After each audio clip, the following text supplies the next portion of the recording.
Nah, memang sudah diprioritaskan pemerintah bahwa ketika penerimaan guru ASN atau P3K harus ada persyaratannya, sertifikat pendidik. Itu adalah prioritas utama pemerintah untuk menerima mereka menjadi ASN atau P3K.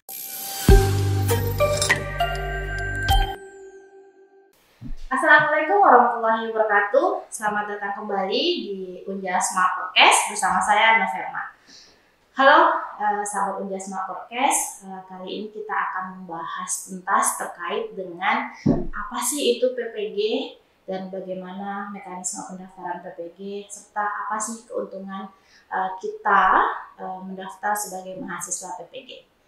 Oke, pada kesempatan kali ini kita kedatangan narasumber yang luar biasa, yaitu Ibu Dr. Angga Rosinta Norawati, MA. Beliau adalah Ketua Prodi PPG pada saat ini. Halo Ibu Dr. Nora. Halo, terima kasih sudah mengundang saya di sini. Oke, apa kabarnya Ibu? Baik. Alhamdulillah. Oh ya Ibu, kita senang sekali pada kesempatan kali ini Ibu bersedia menjadi narasumber yang kami tahu bahwa Ibu pasti sibuk sekali ya menjadi Ketua Prodi PPG. Begitulah, dikejar-kejar kegiatan memang. Oke. Baik Ibu, mungkin sebelum kita mengenal lebih jauh terkait dengan PPG itu apa, mungkin kita ingin juga para Sobat Unja Smart Podcast ini lebih mengenal gitu. Seperti apa sih Ketua Prodi PPG ini, yang kita background-nya gitu. Oke, terima kasih. Nama saya Rosinta Norawati. Saya telah mengajar di Unja ini hampir 30 tahun, diawali di tahun 1994. Jadi mungkin ya saya ini sudah bukanlah sebenarnya orang baru di sini. Saya mengajar di Pendidikan Bahasa Inggris FKIP Universitas Jambi. Oke, di Prodi PPG sendiri udah berapa lama menjadi Ketua Prodi? Masih baru. Masih baru ya Bu ya. Oke. Seperti yang kita ketahui ya Bu ya, ternyata sebenarnya banyak juga di kalangan mahasiswa kita yang belum tahu pasti sih seperti apa sih PPG itu. Jadi kalau menurut Ibu sendiri tuh PPG itu apa sih Bu? Terus sebenarnya perbedaan kalau sebelumnya itu kan kita ada program pemerintah juga ya tentang sertifikasi guru PLPG ya. Sebenarnya PPG dan PLPG ini beda atau sama Bu? Oke, baiklah. Good question. Jadi sebenarnya PPG ini adalah program yang kelanjutan dari PLPG. Oke. Ya. Jadi dulu namanya PLPG. Waktu zamannya PLPG itu guru-guru itu diminta untuk mengisi portofolio. Kemudian setelah itu mereka akan di training selama 10 hari di satu tempat. Disitulah mereka apa ya namanya, mereka diajarkan ini loh model pembelajaran yang bagus, kemudian ini loh RPP yang bagus, kemudian mereka peer teaching di situ melaksanakan pengajaran, kemudian kita melihat itu dulunya. Tapi kalau sekarang ini sudah agak berbeda, kayaknya mungkin sudah semakin simpel.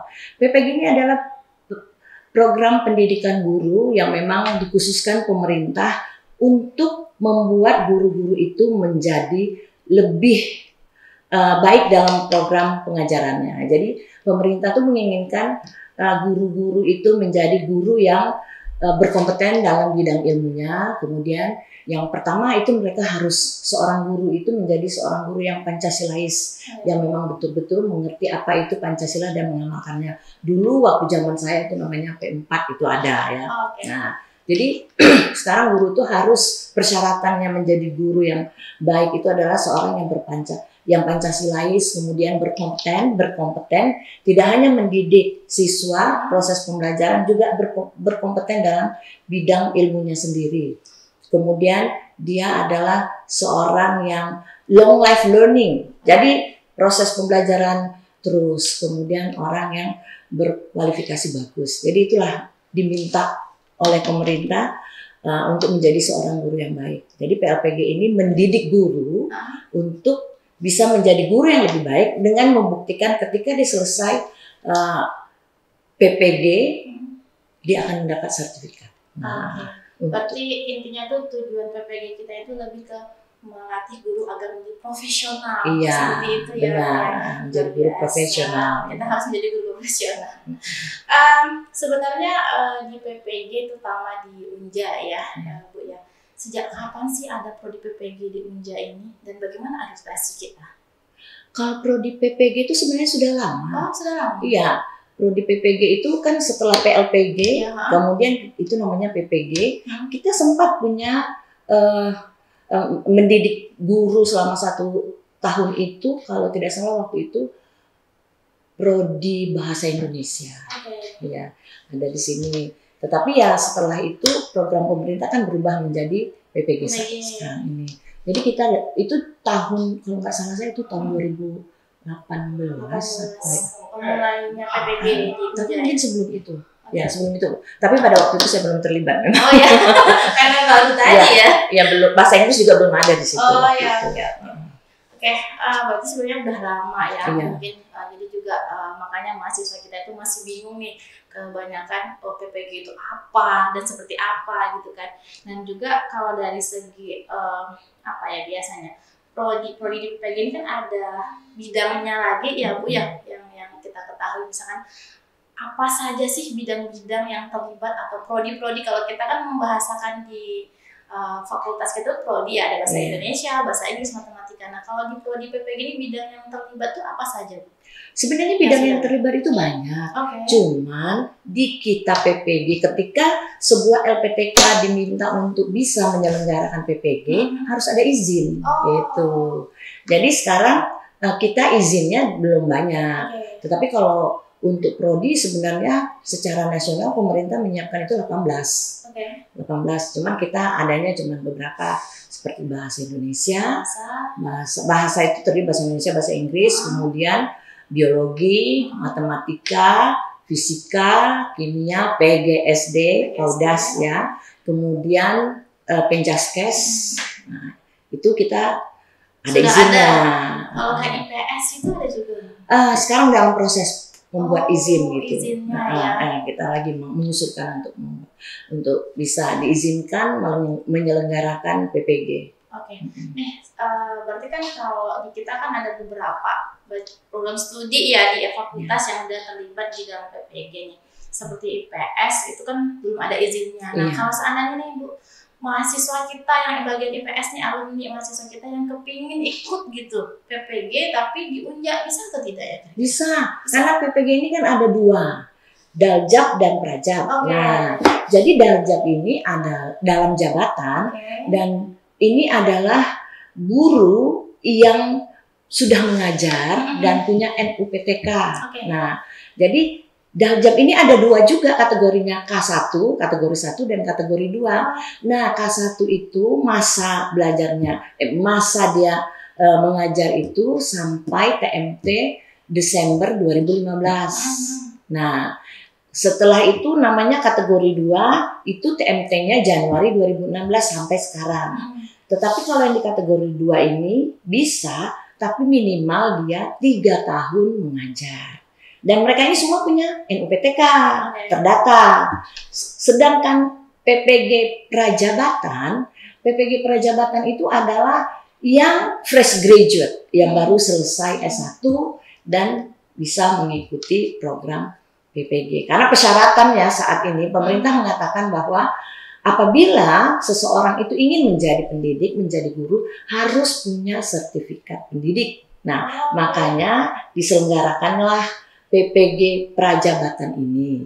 Jadi kita Unja, kita melaksanakan kedua-duanya, baik Daljab maupun Prajab. Dan tahun ini alhamdulillah kita lumayan banyak menerima. Untuk Daljab itu hampir 500. Kemudian untuk Prajab itu yang pastinya sudah mendaftar ulang itu 183. Kan mahasiswa nih, mungkin sahabat Unja Podcast juga, bahwa kita sebagai mahasiswa seperti apa sih mekanisme pendaftarannya ini? Apakah tiba-tiba langsung ke prodi PPG kan mau mendaftar untuk menjadi mahasiswa PPG baik itu Daljab maupun Prajab, atau ada mekanisme lainnya? Oke, kalau untuk mendaftar itu sebenarnya langsung ke websitenya PPG. Ada websitenya PPG Kemendikbud.go.id. Nah, mendaftarlah ke situ. Kalau baik untuk Daljab maupun Prajab. Nah, sekedar informasi untuk bisa mengikuti program ini tidak gampang. Ada tesnya. Jadi tes literasi, numerasi, PCK. Itu harus dilalui baru bisa mengikuti kegiatan ini. Dan PPG ini sampai saat ini dibiayai oleh pemerintah. Gratis. Kalau kita di Unja masih gratis gitu. Dan memang ini penyelenggaraannya masih gratis oleh pemerintah. Jadi belum ada kita mandiri, itu belum ada. Nah, jadi mumpung masih ada kesempatan ya silahkanlah mendaftar ini, terutama yang fresh graduate ini yang baru tamat S1. Karena memang ketika sudah selesai itu, masuklah ke PPG. Karena prioritas utama pemerintah untuk mengisi kekosongan dari guru-guru yang pensiun. Nah, guru-guru nih tahun ini diperkirakan 70.000 yang pensiun kan. Kemudian itulah pemerintah mengadakan program PPG Prajabatani untuk mengisi kekosongan itu. Jadi mungkin jangan salah persepsi antara PPG Daljab dengan Prajab ya. Kalau Daljab dia kan sudah mengajar nih, sudah punya NUPTK. Nah, kalau Prajab kan belum. Ini memang fresh graduate. Baru lulus gitu ya. Berarti mahasiswa yang lulus terutama yang Prajab ya, terutama yang Prajab nanti diprioritaskan untuk mendaftar ASN P3K. Yang khusus ya istilahnya. Jadi mungkin yang sekarang kita kan sudah ada menyelesaikan G1 ya, gelombang 1 di Prajab ini. Sekedar informasi untuk Jambi, informasi yang diberikan dari GTK Pusat bahwa kesediaan formasi Prajab untuk gelombang 1 itu 235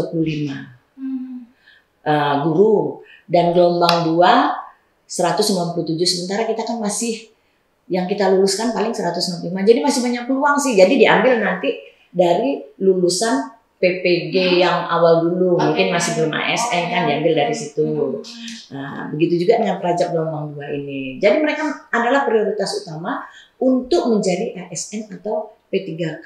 Sebenarnya untuk di Provinsi Jambi itu sisa kuota masih banyak loh. 1973 kuota. Makanya kita buka lagi. Nanti ada lagi gelombang 2. Nah, untuk Sobat Unja, Sobat Unja Smart. Sobat Unja Smart Podcast, silahkan mendaftar karena kita masih banyak peluang kuota untuk menjadi guru 1973. Kemarin kita sudah membuka gelombang 1 dan inilah yang kita terima 153 ya di 2023. Kita akan membuka gelombang 2 dan terakhir pendaftaran kalau tidak salah sih tanggal 9 ya. 9 bulan ini. Iya. Masih ada kesempatan Masih ada kesempatan. Nah, mendaftarlah karena nanti ketika Anda ingin benar-benar menjadi guru, dengan adanya sertifikat pendidik ini, Anda akan menjadi prioritas utama diterima menjadi ASN atau P3K. Wow, keren sekali itu. Jadi untuk Sobat Unja Smart Podcast mungkin ini hal yang menarik ya, sehingga kita itu nggak berlomba lagi bersama yang bentuk umum ya. Kalau untuk ASN P3K kan itu syaratnya banyak. Salah satunya itu adalah minimal pekerjaan ya, minimal kita kerjanya itu udah berapa tahun gitu. Ada syaratnya seperti itu. Nah, kalau untuk yang mahasiswa yang sudah alumni lulus dari PPG ini otomatis prioritas nggak ada, itu mungkin diabaikan ya. Ya, sertifikat pendidiknya kan sudah ada. Berarti itu satu langkah lebih awal daripada yang sebelumnya. Luar biasa. Ini kan kita berbicara terkait dengan mahasiswa yang prajabatan nih, keuntungan banyak sekali ya ternyata ya. Salah satunya adalah diprioritaskan untuk menjadi ASN P3K. Kalau yang untuk dalam jabatan ini seperti apa sehingga guru-guru itu juga tertarik nih, terutama untuk guru-guru tadi ya dalam jabatan itu ya. Kalau dalam jabatan itu kan mereka memang sudah menjadi guru. Kan persyaratannya harus ada sertifikat pendidik. Nah, Jadi mereka itu mau tidak mau harus mengikuti Daljab, wajib itu. Karena kalau tidak mereka tidak ada sertifikat pendidik yang sebenarnya nilai plusnya adalah ketika dia punya sertifikat pendidik, mereka akan ada tambahan income gitu. Oh, oke. Apa istilahnya itu? Sertifikasi kali ya? Ya, sertifikasi. Ya. Nah, kan tadi ternyata kita nih udah sekian 300-an di gelombang 1 tadi ya Bu ya. Kalau nggak salah 300-an udah meluluskan PG Prajabatan nih. Terus nanti diprioritaskan menjadi ASNP3K. Nah, ASNP3K ini apakah dia bisa kan secara nasional ya dia bisa mendaftar keluar atau dipertahankan untuk di Provinsi Jambi aja? Sejauh di Provinsi Jambi membutuhkan peluang itu ada, utamanya di Provinsi Jambi. Kadang-kadang ada bidang studi yang tidak banyak menerima di misalnya seperti tahun inilah ya, jujur aja bahasa Inggris itu tidak dibuka karena apa? Kuotanya sudah banyak, jadi menunggu penempatan gitu kan. Kalau misalnya di sini guru bahasa Inggrisnya sudah penuh, bersedia ditempatkan di provinsi lain, tetapi utamanya di Provinsi Jambi. Ditempatkan di tempat berasal dulu ya, luar biasa, menarik sekali. Nah, terkait dengan sistem perkuliahan nih, Bu, ada yang Daljab seperti apa, Prajab seperti apa? Apakah kuliahnya seperti mahasiswa juga atau bagaimana? Nah, kalau Daljab berkuliahnya secara daring, online ya. Jadi kalau kategori 1 itu 56 hari, non-stop itu.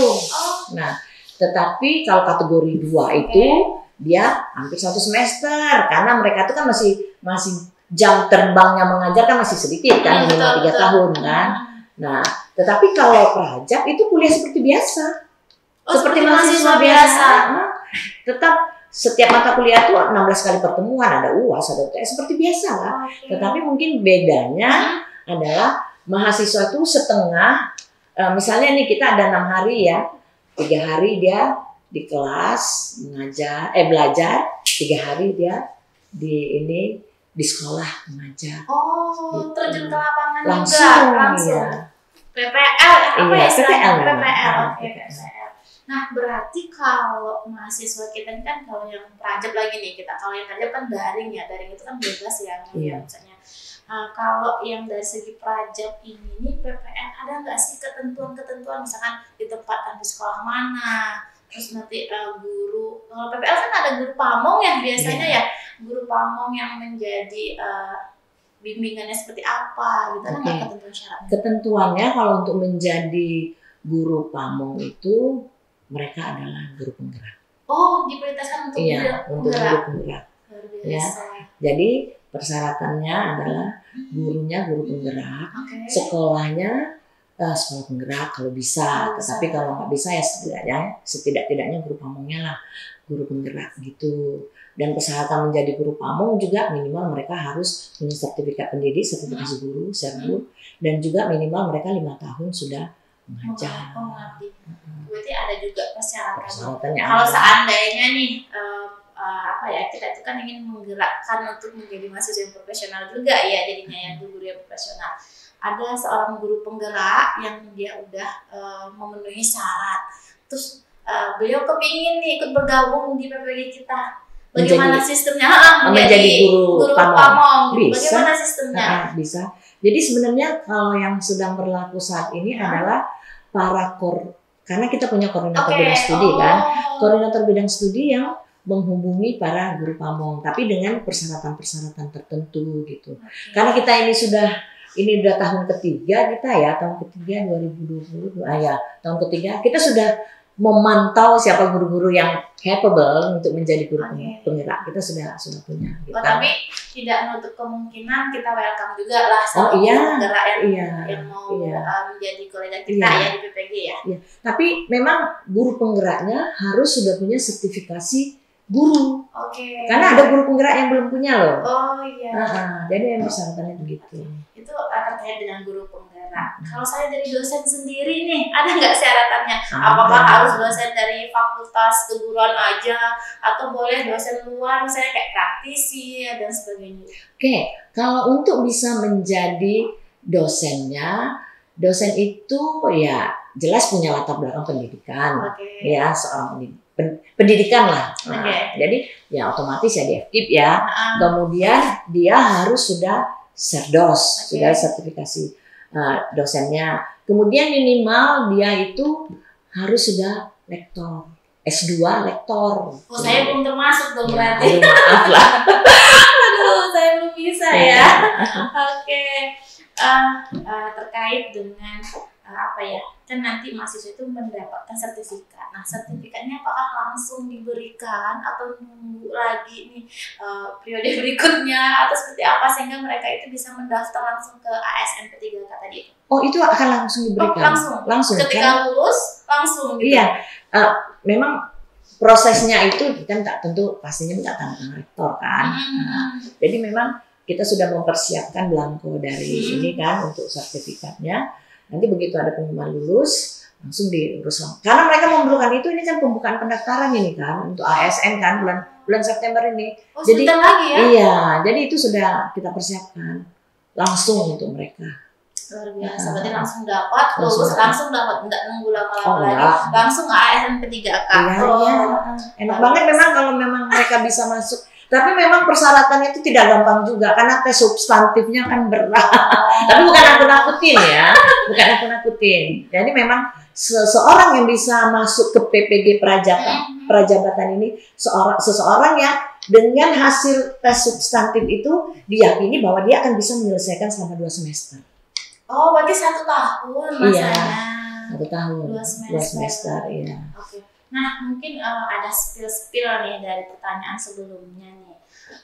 Kan biasanya itu kan mahasiswa termasuk guru nih, guru kan yang darjat itu kan yang ada NUPTK-nya ya Bu ya. Kalau misalnya nggak punya NUPTK-nya, terus dia nggak terdaftar di Polri tapi dia udah honor mengajar, terus kira-kira si guru ini ikut yang mana? Kalau yang darjat mungkin nggak bisa kali ya karena ada NUPTK-nya nggak punya, apakah beliau bisa juga ikut ke Prajab gitu? Bisa. Oh, bisa. Sangat bisa. Karena memang belum ada terdaftar namanya kan. Masuk aja di Prajab. Karena sebenarnya kalau kita lihat, sebenarnya Prajab ini jalan pintas sih, maksudnya jalan cepatnya gitu. Jalan cepatnya, begitu dia bisa lulus masuk di Prajab 1 tahun, dapat sertifikat pendidik, langsung dia tes. Itu sudah ketika kita pemerintah sosialisasi itu ketika saya ikut ke sana ke Jakarta, itu sudah diprioritaskan, sudah dibilang bahwa mahasiswa lulusan Prajab ini adalah mahasiswa yang mengisi kekosongan guru-guru yang pensiun yang tahun ini ada 70.000. Banyak ya. Jadi banyak. Banyak sekali, luar biasa. Oke, mungkin pertanyaan terakhir nih Bu. Kita kepingin mendengarkan penguatan ataupun harapan dari Ibu untuk Sobat Unja Smart Podcast kali ini, terutama bagi mahasiswa nih yang belum lulus kan, yang sampai sekarang tuh nggak tahu PPG seperti apa, sudah dijelaskan tadi kan lebih seperti itu kah PPG gitu kan. Jadi harapan dan tanggapan seperti apa? Oke, kepada adik-adik mahasiswa yang sekarang sudah hampir menyelesaikan ataupun sudah selesai S1-nya, silakan bergabung di PPG. Karena PPG ini adalah seperti yang saya katakan tadi, ini adalah jalan cepat untuk menjadi ASN. Tetapi persyaratannya memang berniat menjadi guru. Kalau memang nggak ada niat jadi guru ya nggak usah lah. Ini adalah untuk yang menjadi guru. Dan ini dibiayai pemerintah. Jadi memang ada pertanyaan ke saya mengatakan, Bu, itu biayanya berapa? Nggak ada, gratis dari pemerintah. Tapi syaratnya harus lulus gitu. Silakan mendaftar supaya kalau Anda bercita-cita menjadi guru dan ingin menjadi ASN P3K, nah silakanlah bergabung dengan PPG Universitas Jambi. Oke, baik, terima kasih banyak Bu atas kesempatannya kali ini. Oke, baik Sobat Unja Smart Podcast, ternyata perbincangan kita kali ini terkait dengan PPG itu sangat menarik ya. Jadi sekali lagi jangan ragu, segera mendaftar ke PPG terutama di Universitas Jambi karena banyak sekali program studi yang udah masuk dan terlibat di PPG kita. Terima kasih sudah menonton video ini sampai selesai. Saya Noverma, pamit undur diri. Sampai ketemu lagi di Unja Smart Podcast berikutnya. Terima kasih. Wassalamualaikum warahmatullahi wabarakatuh.